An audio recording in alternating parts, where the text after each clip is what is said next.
Beaucoup d'argent, mais pour y avoir droit, il faut remplir de nombreuses conditions. Pour pouvoir bénéficier des paiements directs, l'exploitation doit fournir des prestations écologiques. Il faut par exemple prendre des mesures pour la protection du sol ou encore avoir des surfaces de compensation écologique.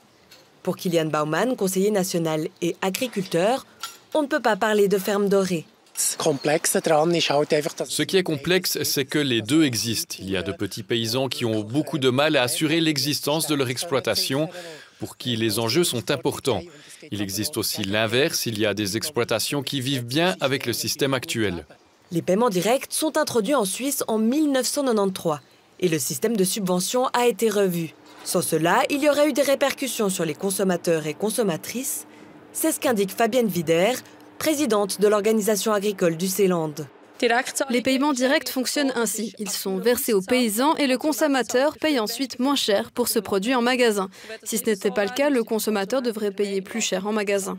La branche ne semble pas entièrement satisfaite par la répartition actuelle. Mais à quoi cette répartition devrait-elle ressembler à l'avenir? Fabienne Wider voudrait que les aides ne dépendent pas de la surface exploitée, mais de la production. Cela devrait dépendre de ce que rapporte l'exploitation. Tout ce que l'on apporte en alimentation, tout ce que l'on donne pour que l'être humain soit nourri. C'est sûr qu'il faut aussi penser à la biodiversité, c'est quelque chose qu'on peut faire, mais il ne faut pas prendre uniquement cela en compte. Car en Suisse, la population augmente. Il y a toujours plus de personnes à nourrir. Il faut donc aussi qu'on puisse produire suffisamment.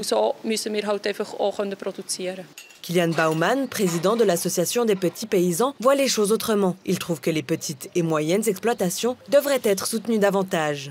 Ce qu'il faudrait, c'est que pour les paiements directs qui dépendent aujourd'hui de la surface exploitée, on décide que pour les 20 premiers hectares, par exemple, on touche un montant plus important et que cette somme diminue ensuite progressivement, comme c'est le cas pour les impôts, par exemple.